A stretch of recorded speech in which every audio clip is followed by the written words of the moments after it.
So last time we were talking about implicit differentiation and the implicit function theorem. And let me turn this light off here.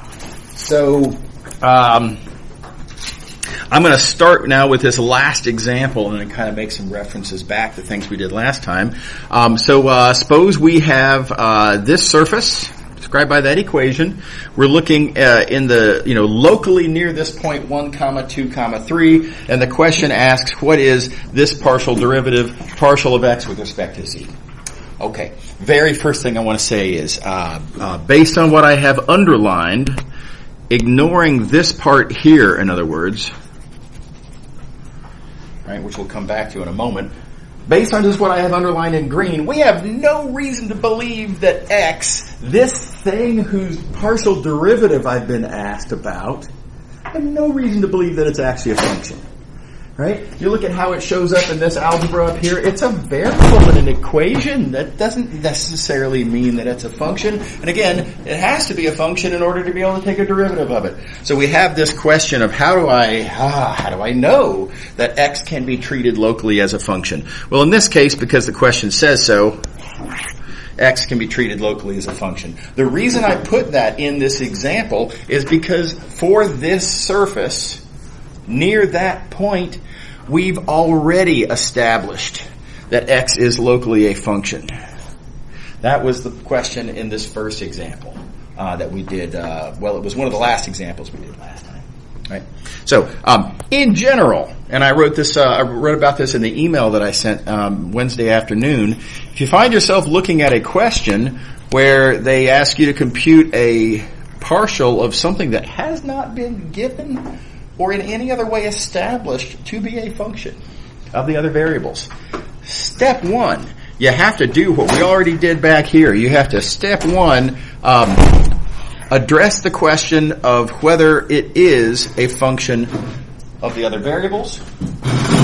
And then if it is, which it is in this case, and, again, why I put that as a given here, then part two of the question, the second half of the question, is how do I actually compute that partial derivative? And of course, we're going to use the formula from the previous page and plug and chug there.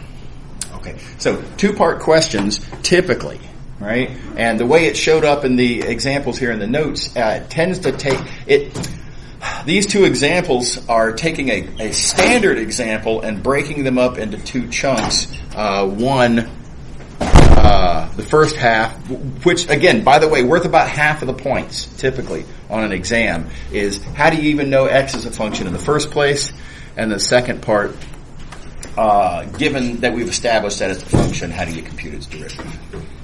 Okay, all right. So that finishes this chapter, in fact, of the book. We're going to go on momentarily to chapter 3. Before I do, though, I want to hit the following point one more time, just to make sure that everybody's seen it enough. This minus sign, oh so important. So important. Be extra sure that you remember this minus sign. If you put the minus sign in there, then this formula is true, valid, fine, full credit, no problem. If you don't put the minus sign in there, if you forget this minus sign, this is not a sign error. This is not oops, accidentally, I multiplied by minus and I got a minus. That happens to the best of us. That's not it. If all I see on the page is this, what I have circled in purple, no minus sign, right, then it really looks like the student is kind of making up the idea that, these things must cancel, and then the denominator of the denominator goes up there, treating these partial derivatives as if they're fractions of independently well-defined things, which they are not. So, taking away the minus sign, it's not only is it wrong, but it looks really bad. Right? So that's why I say this is probably the most important minus sign in the course. This one minus sign, don't forget it. Please, please, please. Okay. All right, enough of that. Moving on now to Chapter 3. You'll notice we're starting with 3.2. This is because we've already covered 3.1. I needed 3.1 for the way I wanted to present the chain rule back in Chapter 2. So we're already done with that part. So moving on with 3.2. We're going to talk about how to compute the length of a curve. Parametric curve, kind of an easy first step in that direction, and you can do other things with this. But how do you compute the length of a parametric curve? So here's the parametric curve in question. Let's try that again. See if I can. There we go. There's the parametric curve. And I'm going to consider the process of taking the curve and breaking it up into little chunks. We're going to look at this little chunk right here first and ask how big that is. And in order to get our hands on that, I'm going to first actually talk about this vector that I have in purple here, the dx vector. Keep in mind, x gives you position. So dx is a differential of your position. And just to make it roll off the tongue nicer, I tend to call it the position differential. And that's literally what it is. All right. So dx, again, linear approximation of change in position. I was there. Dt seconds later, I'm there, and our linear approximation of that displacement is this dx vector. Okay. Now, unsurprising, I hope, is that dx is x prime dt. Right. This basically is algebra saying displacement is velocity times time. It's an old physics idea, right? You could take this as, in some sense, kind of a definition of what we mean when we say velocity. Okay. And of course, don't forget, x prime is velocity. And so not only is dx x prime dt, but it's just a rephrase to claim that that's v dt. Okay, is everybody with me so far? Okay, so how am I going to compute the length of this little piece of curve? How am I going to compute ds? Well, I appeal to your intuition from the picture. Doesn't it seem that ds, the linear approximation of the curve length, should be the same as the length of the linear approximation vector? So ds should be the magnitude of the dx vector. Everybody happy with that? Okay. And then, of course, the magnitude of the dx vector is speed times time. So distance equals rate times time. Also, old news. Okay, so now there's one other idea that I want to introduce here, and that is the idea of, let's see here, color choices, of this vector here. My t vector. This is what we call the unit tangent vector. And the unit tangent vector, it's pointing in the direction that the curve is going. Of course, the velocity vector is also pointing in the direction that the curve is going. So really all t is it's a unit vector version of the velocity vector. So velocity divided by its own magnitude. I hope that's an easy pitch. Do you all willing to believe that? All right. So now I have another thing to say about this t vector, and that is that the dx vector can be related to the t vector as, well, dx is t ds. And how do we see this? There's a couple different ways to see this. One way to do it is to just think about the geometric features of these two things that I claim are equal. dx points in the direction the curve is going.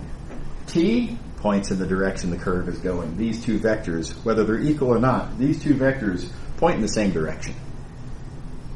Next question, what are the magnitudes of these two vectors? Well, the magnitude of dx is ds, which we've already discussed.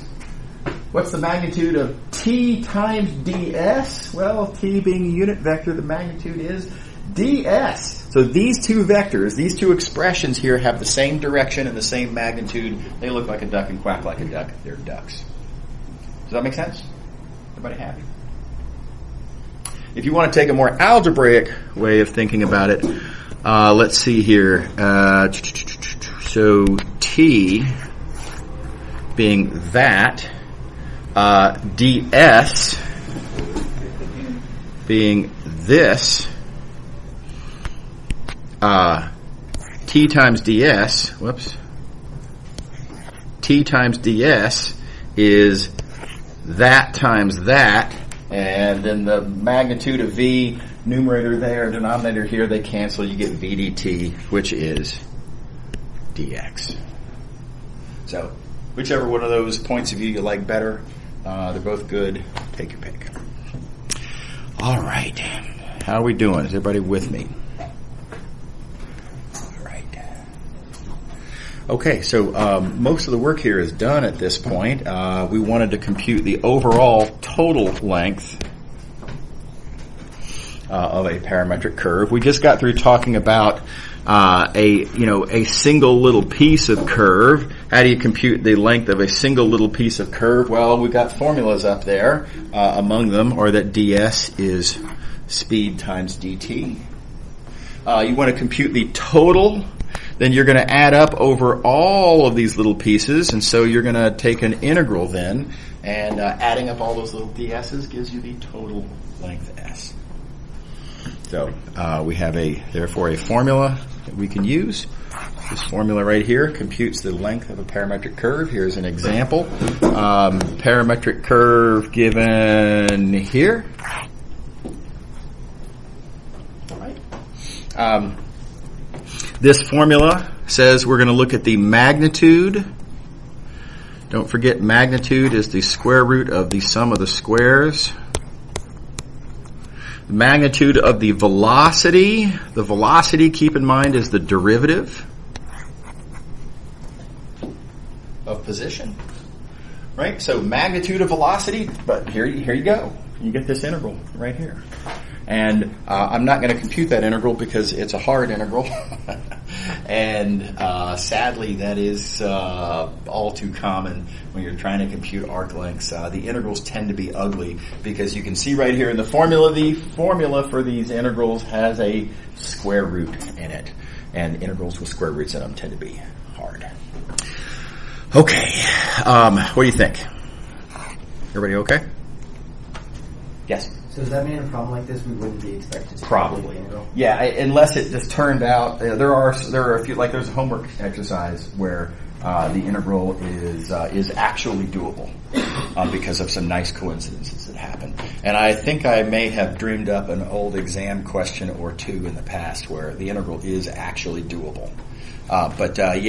Certainly if the integral turns out to be one that's not easily doable, then I will not make you do a ridiculous integral. And does that mean it'll be like said in the question? I would say it in the question. Yeah. If the question says compute that arc length, then you do have to do it. But in most cases, I would say set up an integral that would compute the arc length or something like that. Yeah. Okay. So don't forget that parameterizations are not unique. Given any curve, there's lots of parameterizations of that curve. Here's an easy example. This is a parameterization of that curve. Easily checked. You can take the formula for x, formula for y, plug in, the equation works. So this parameterization in blue satisfies that equation. Here's the thing though.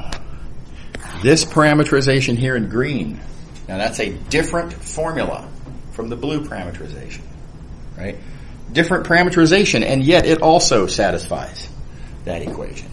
And all this means is that we're tracing out the same curve. I mean, both of these are tracing out this one curve, but they're tracing it out kind of at different speeds, right? And so, with this one, my speed along the x-axis is constant.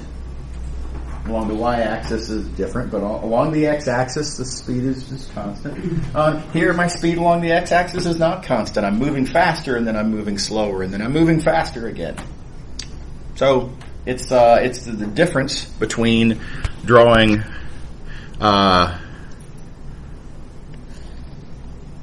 that versus drawing that. Same curve, different processes of drawing it, different parameterizations. Okay, now in this case, you can see an obvious relationship between these parameterizations, and that is that t is a given function of q. You can just see it right there, right? And another way to say this is that if you have a parameterization, and if you have a relationship between your parameter and another variable, you can plug that in to get yourself a new parameterization. Okay, so there is a particular instance in which we're going to want to do that. We're going to use this to create something called an arc length parameterization. Here's the big idea. You got a parametric curve here, and I've got it currently parameterized by time. Again, just to have a metaphor to work with, I like to think of a parametric curve sometimes as, we know it gives position as a function of time. Let's think of this curve, though, as being a road. And so the parameterization means, where am I as I drive along this road as a function of time? So I like to think of a parameterization as being a road trip. If you're taking a road trip at any given moment in time, you're at a particular place on the road. Is everybody on board with that metaphor? Okay. All right. So here's the new parameter that I want to define. Instead of t being the time at which I'm at that point, I want to parameterize now instead by s, namely the distance that I've driven from where I started at t equals 0. It's just a different parameter. Now look back to our metaphor. What would be the road trip analog of this? And the answer is mile markers on the road. I don't know if y'all noticed this, but as you're driving along, certainly interstates, I think, every mile there's a marker, and it'll say 284, and then a mile later 285, etc. Right? So those mile markers are measuring distance from some set point, wherever the road started, or maybe it's the state capitol, the courthouse, or I don't know, something like that.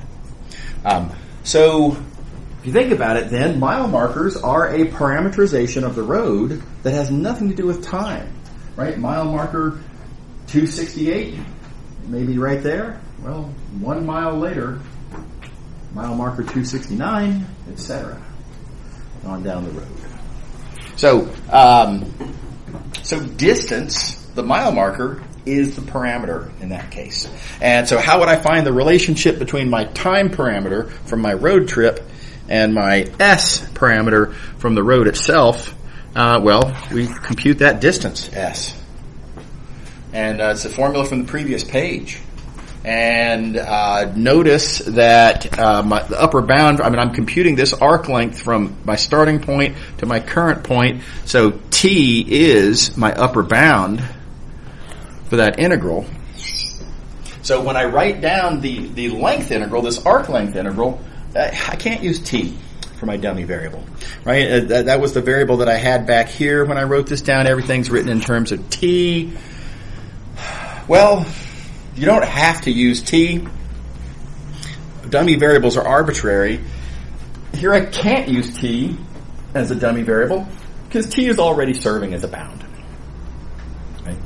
So so we pick another letter. It's not important what this letter is. We're going to use lowercase Greek letter tau here because it kind of looks like a t.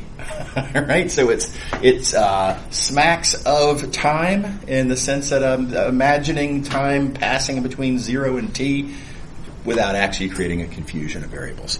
And so tau, its role in this picture is that it takes on all of these values between 0 and t as I compute that arc length with this established integral. Okay, so just like we did on the previous page, once I have this formula here computed, once I have s as a function of t, I can just use this relationship to rewrite a time parameterization to make an s, distance parameterization. Now I do have to invert this function. I've got to find, instead of having s as a function of t, I'm going to need to solve for t as a function of s. Right? But once I have t as a function of s, then I can literally take my formula for t and just plug it in for right there where t is, and the result will be that I'll have position as a function of s. Okay, so this is called the arc length parameterization. There are some good things about it. I like the fact that it's intrinsic to the curve. Right? Think about it. Mile markers never move. They're always there. It doesn't matter if you change the speed limit or if somebody drives really fast along the road or somebody else drives really slow along the road, whatever. The mile markers are always there. They're always in the same place. So mile markers are, again, intrinsic to the curve itself. They are therefore kind of a canonical. They're a reasonable default standard parameterization of the curve. Next thing we can say, that's kind of cool, arc length parameterizations have unit speed. This is actually really easy to prove.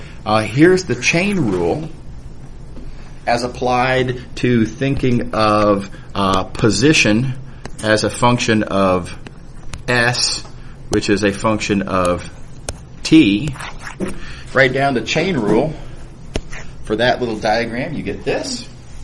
And then just take the magnitude of both sides, and what you'll notice is over here on the left, this magnitude of the velocity vector is my speed. And over here, distance per unit time, also speed. So these two factors are equal, and that's how I know that this is equal to 1. So, in other words, using the arc length parameterization, the velocity has magnitude 1. Okay. All right. Nice fact. The bad news about arc length parameterizations, they're usually not very convenient to compute. They're kind of a pain at best. Well, that's an overstatement. Almost never are they easy to compute. I mean, after all, I've got to compute arc length, and as we've already seen, arc length is usually hard to compute. Right? So here's an example. Now, I did go to some trouble in this example here to find a curve for which the arc length parameterization, the arc length computation is actually reasonable. And even this is going to be a disappointing example. But computing arc length, there's our formula. Let's see, again, magnitude is the square root of the sum of the squares of the coordinates of the whatever's on the inside, this being the velocity vector, so I have to take the derivatives. Right? And then you multiply this all out, and I've arranged very carefully for this to work out nicely. Usually it won't. You usually get an ugly example. But I have this perfect square, and you'll notice that what's being added to that, 4 tau squared, that's exactly what takes this perfect square, turns that minus into a plus, and thus makes what's under the radical here this perfect square. So, clever little move, right? Somebody showed this to me. I didn't make that up myself. Anyway, point is, the square root disappears, you get a reasonable integral, and here's your not so bad relationship between s and t. And nevertheless, it's still, like I say, a disappointing example, because if we wanted to do an arc length parameterization, I would need to solve for t in terms of s. And how would I solve for t in terms of s here? I don't know how to solve for t. It's cubic. So, again, unhappy. General rule of thumb, arc length parameterizations are very hard to find. They are very useful as abstract tools.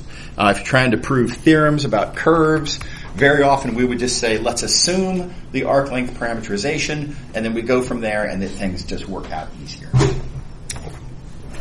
All right. Okay, moving along. So we're going to talk about a new object here. We're going to talk about something called a vector field. We are going to spend a bunch of time in this class talking about vector fields. They are one of the main objects of study in chapters 6 and 7 in this course. They are the kind of perfect mathematical object to use to describe several physics concepts that in engineering and physics classes you'll need to be able to deal with if you want to represent gravitational fields, electric fields, magnetic fields. This thing here called a vector field is the mathematical tool for representing those physical realities. So it's a big deal in no sense. And here's what it is. A vector field is a function from Rn to Rn. Notice these have to be the same value to be a vector field. So a function from Rn to Rn. Really, though, a vector field is one of these things that we choose to view in a very particular way. We're going to choose to view the input as a point. So whatever goes into the function, you're going to view that as being a point in whatever space that we're dealing with, R2 in that picture, R3 in this picture. The input is viewed as a point. The output is going to be viewed as a vector with its tail at that given input point. So the output as a vector, of course, we represent vectors with arrows, and so something like this. All right. So said differently, a vector field is something that if you give me any point in space, think of that as the input goes into the function, out comes an output, which you then think of as a vector that you associate at that given point. So for every point in space, you get an associated arrow. That makes a picture kind of like this, or a picture kind of like this, and this is how we draw vector fields. What do you think? Kind of weird, I suppose. Everybody see what we're doing here? Natural question to ask, why would we want to do such a thing? What does this have to do with reality? I think this picture actually gives you a little bit of a pitch on how we would use this in the real world. What do you see when you look at one of these pictures? What I see is a fluid flowing, right? And so if there were, for some reason, air is rising up above, I don't know what's happening here, maybe a geyser is exploding down here or something, and I wanted to represent, any given point above the geyser, which direction is the air and water, whatever, which direction and what, with what magnitude is the air or water moving, and well, you'd get something kind of like this, right? So vector fields, among other things, can be used to represent flowing fluids. Cool. All right, let's see some examples, just to get some pictures under our belt. This first one here, color choice, for any given input point. The output, sometimes called the field vector, 2, 1 in this case, is something that looks like that. So for a given input point, I've got an output vector, again, drawn in the usual way. Notice that no matter what input point I pick, any input point, doesn't matter, all those input points, they all have the same output, field vector. 2, 1 for all of them. This is a constant vector field. And so we get, the same vector, same direction, same magnitude at all of those points. So this is what a constant vector field looks like. Everybody buy it? You have to interpret constant appropriately here. When we say that this is a constant vector field, I'm not saying that it's independent of time. I'm saying that it's independent of location. If you get the same vector, the same field vector at that point, as you do at this point. Change the x and the y all you want. The vector field, always the same. Okay. Next example. Let's look at this one on the right here. Actually that's fine. For a given point x comma y, there's a arbitrary point x comma y. Pause. That point x comma y, don't forget, points are associated through corresponding vectors. The corresponding position vector, we call it here, is that vector. So for that given point, we have an associated field vector. How am I going to draw that field vector? Well, notice that just in terms of the formulas, the field vector and the position vector are clearly the same. They're both x comma y. So I need my field vector that I'm going to draw at this given point to actually be the exact same vector as the position vector. Everybody see that? Okay. So do this for all the points. Notice what we've got is that wherever you should happen to be, the field vector points radially away from the origin with magnitude equaling to the distance from the origin. And so with that point in mind, I claim that you get this picture as a whole for that vector field. What do you think? Is that reasonable? Okay. Right. Here's another one. A little bit more work going to have to go into this one. And I think it's just healthy to see some examples of what vector fields look like, and if they're kind of weird looking, they're not what you would maybe perhaps kind of expect. Okay, looking at the point and then the corresponding field vector, what sort of a relationship? Are these the same? No. Is this constant? No. Anything else I know? I mean, any foot in the door that I might happen to notice? One thing that occurs to me fairly immediately is that these two vectors have the same magnitude. That's worth noting, right? These are both square root of x squared plus y squared is their magnitude. So the field vector has the same length as the position vector. So that's the first observation. Now a further observation, and this is something you just will remember from linear algebra. The thing that turns xy into negative yx is a counterclockwise quarter turn. So this point, which I think of as that position vector, and of course I can draw position vectors wherever I want. There's that. This is still the same vector. I get to the field vector by taking a quarter turn counterclockwise, and that quarter turn counterclockwise gets me to that. Yes? That green vector that you just drew? Yes. To me that looks like -1, 1, which seems more like a negative x, y. Does that make sense?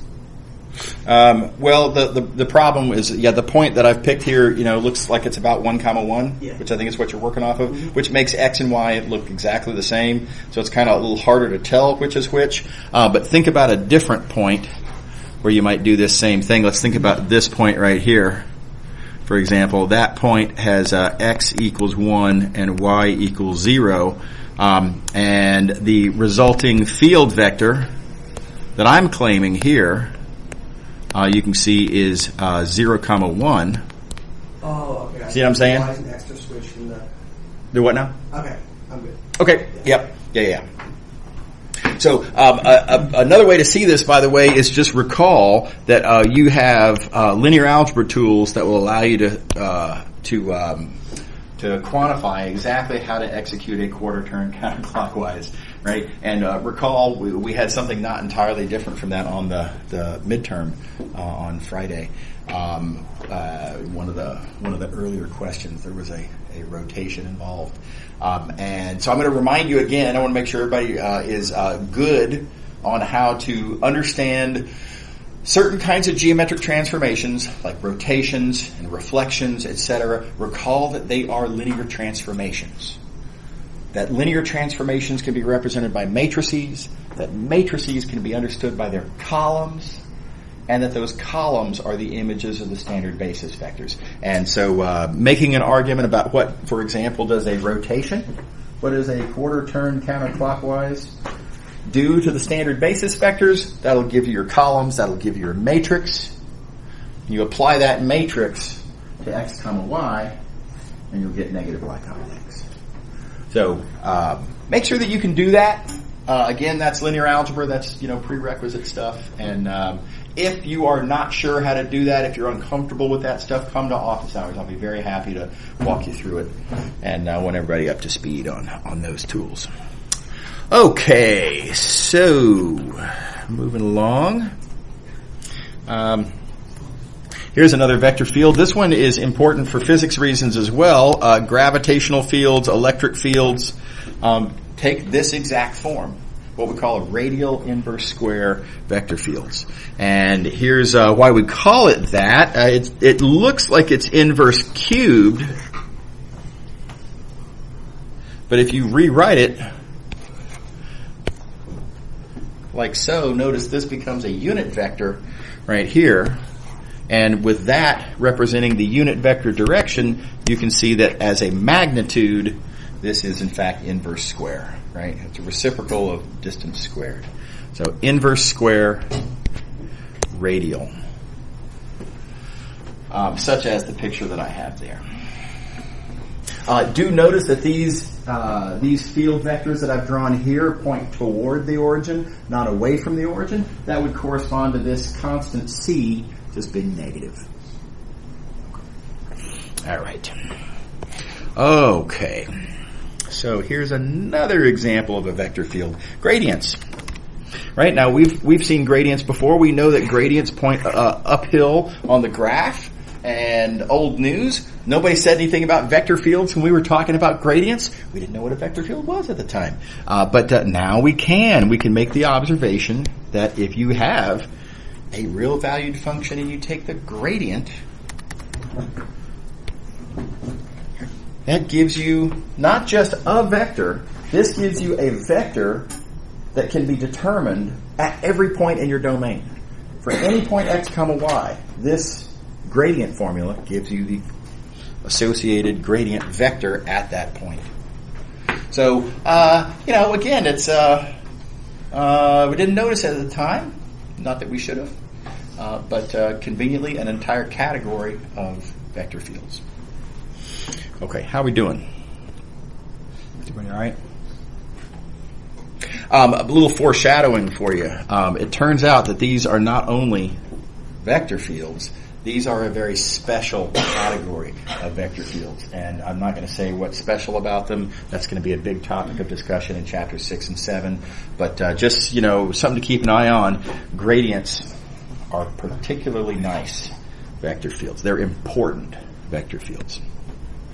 Okay, a little bit of lingo. This is just lingo.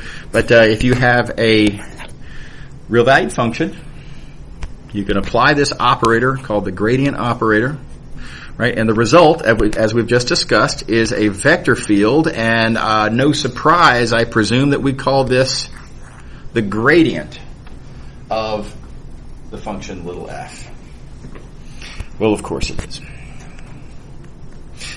What's interesting to talk about is what do we call little f in relation to big F? And what I think it ought to be called, with this picture in mind, I think little f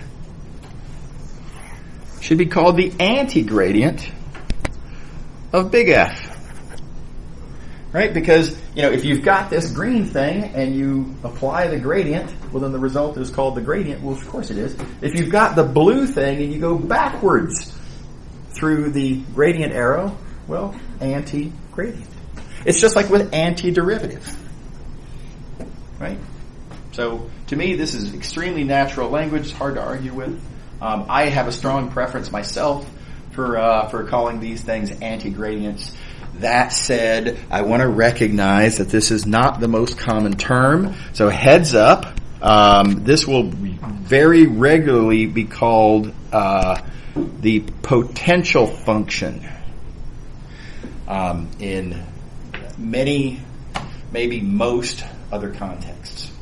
Now, why do they call it the potential function? Well, it's because of a physics fact. And specifically, if you take the gradient of potential energy, then you get force. And this reality is very fundamental to a lot of important objects of study in physics. And there's just one little thing, and that is I deliberately swept a subtlety under the rug in saying this, but it's actually not potential energy whose gradient is force. It's the negative of potential energy. So, why is this? Let's talk about the physics for just a real quick second. Just as a quick example, and again, this is not a physics course, so I'm going to let your physics instructors deal with this. But take gravitational potential, right? The formula at the surface of the Earth for gravitational potential is just Z, right? Constant times Z. So potential energy gets higher the higher up you go. The gradient of potential energy is up, therefore. But which direction is the gravitational force? It's down. Thus the minus sign, pretty much. It's annoying. So let me explain now why I don't like this as a term, potential function, to refer to what I think should be called the anti-gradient. For one thing, it's the negative of the potential function, if you wanted to get really uptight about it. Right? So this terminology introduces this uncomfortable inconsistency. So that's miffing. The other thing is, I am not always going to be talking about physics. Right? If we're doing math, we're talking about functions and vector fields. We may not be interested in the physics interpretation at all. And so why have a term that sort of pigeonholes me into a physics perspective if I'm not doing a physics problem? I don't really care for that either. So anyway, heads up, you're going to hear me say anti-gradient. Outside of this class, significantly more often, you're going to hear people say potential function. Yeah. All right. Okay. So forces, we've talked about several examples of forces being represented by vector fields, but the very first example that we brought up was a vector field representing the flow of a fluid. That was the very first thing that I kind of saw, and you look at this picture here, and it looks like a fluid flowing. Likewise, that there looks like a, maybe water flowing along a parking lot or something like that. Okay, so there's a lot of examples of fluids of interest. Air is an obvious fluid. Here in this room, there's a certain amount of airflow. I'm talking, these windows are open. There's probably a little bit of a cross breeze. Not much, unfortunately. Which reminds me, is everybody maybe a little too warm to be ideal? Is that right? Right behind your head, there's a switch. If you'll just flip that switch, it'll turn on the air conditioning. There we go. Okay. Hopefully that'll help. Okay.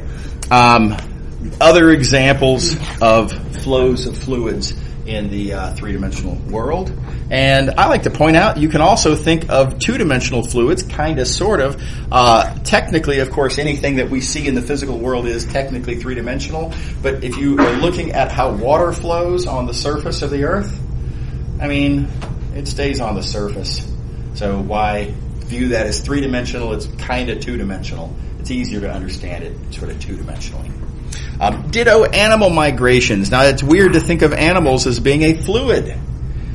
But, if you think about it, all fluids are made up of particles called molecules. Right? So, alright, if I have, trillions or bazillions or whatever it is of molecules all kind of moving together, then I call it a fluid. Well, what if I have millions of birds? Or locusts? Or wildebeests, whatever, right? If I have large numbers of animals all kind of moving together, it's a fluid of sorts. All right, so here is an important calculation regarding fluids. I'm going to suppose that I have a vector field representing a fluid flow. Specifically, it is representing the flow of the fluid by telling me the velocity of the fluid. This is one of a couple of different standard ways to represent a fluid flow. So in this case, vector field gives me velocity. Okay, so that said, suppose I have a little area.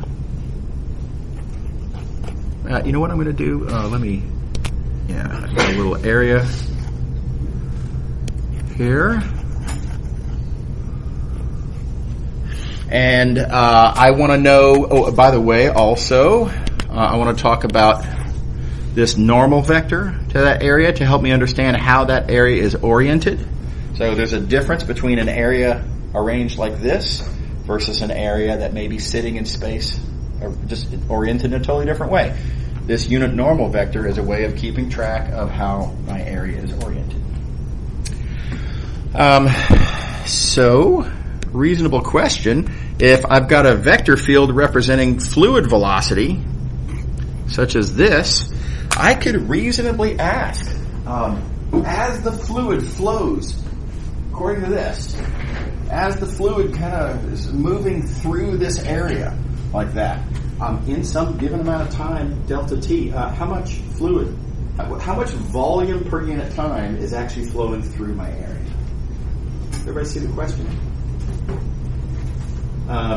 This is to be distinguished, by the way, from the vector field itself. The vector field is representing velocity. The vector field has units of length per unit time. What we're interested in, what I'm calling the flow rate, is in units of volume per unit time. Right? So, for example, if you have a water hose, you can talk about the velocity of the water coming out of the hose. You can also talk about, but how many gallons per minute are coming out of the hose. Totally different questions. Okay, so the way we're going to get our hands on this, no big deal. We're just going to look at this parallelepiped that represents how much volume literally flows through this area in a given amount of time, delta t. I'm going to compute that volume. It's height times area. Here, let me highlight appropriately. This height times the green area. Color. There we go. Height times area gives me volume. Couple of innocent observations. Notice that height relates to this displacement vector d, which I drew over there just to kind of keep my picture from getting cluttered, but it's the same vector as what I have in red here. So I claim with that displacement d vector written as it is, the height is just the component of that displacement vector in the normal direction. Right? So to what extent is this vector pointing that way? That gives me that height. That's a unit vector. Normal is a unit vector. Don't forget, this is a unit vector in. So with that being a unit vector, the component is computed as a dot product. Displacement, of course, is, I'm running out of colors here, but displacement is velocity times time. And so, a bunch of things to be plugged in there, but what we end up with is a very nice punchline, which is that velocity per unit time, namely my flow rate, how much velocity per any given amount of time is this expression right here. And this thing right here is called the flux of the vector field through that surface. We use the capital Greek letter phi, capital to distinguish it from the spherical coordinate, to represent flux. And we'll talk more about flux next time. See y'all later. Have a good one. Have a good weekend. Oh, we probably have homework due tonight, don't we? So heads up about the homework due tonight. All right, see you later.